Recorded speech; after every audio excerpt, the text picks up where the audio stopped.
Here's the thing, zones. I'm always talking about the tactile zone, or the circle of reach. Zones can be defined in different ways and understood in different ways, depending upon your perspective, your perceptions. In my world, I have the convenience of simplicity. There is the zone that I call the abstract zone, which is that zone in which I might, for example, perceive a risk, a danger, a situation evolving, or a situation in fact, but it doesn't concern me directly at that point in time. Maybe I'm walking down the street and I see an incident occurring on the other side of the street. A man being mugged or attacked. In that moment, the assault doesn't directly involve me, and I have the opportunity to make decisions. Should I avoid continuing down the street, or should I take a turning and walk the long way round? Should I go to the person's assistance? Should I call the police? There are decisions to be made. I might be working in an office and suddenly there are the sounds of banging and shouting in the next room. The situation doesn't involve me personally at that moment in time, and again, decisions to be made. Should I avoid the situation by leaving the premises because I think it's very unsafe to stay? Should I do nothing and just stay there and continue with what I'm doing? Or should I go and confront the situation and go into the room next door to see what the problem is?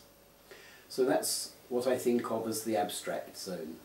In that moment in time, the situation doesn't directly involve us and we have those choices to avoid, ignore, or confront.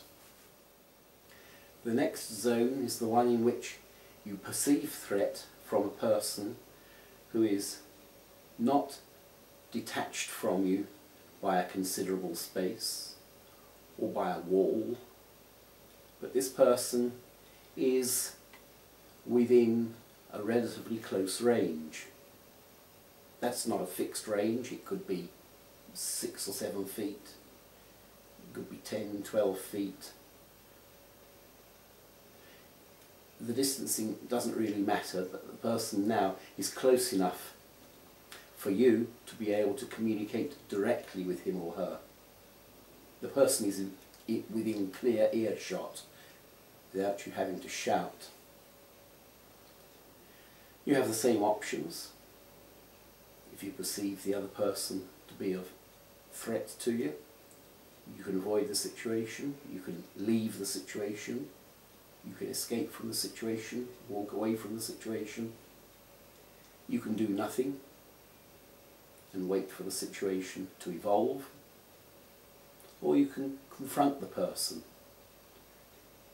You might turn to the person and speak, verbal communication. What's the problem? At the same time, you're also communicating through a body language, non-verbal communication, physiological communication. The one component that's missing is the process of touch. And that zoning for me comes right up to a point just beyond the full extent of my hand and arm. All the time the person is beyond my reach, that person is in that second zone. What I might call a communication zone.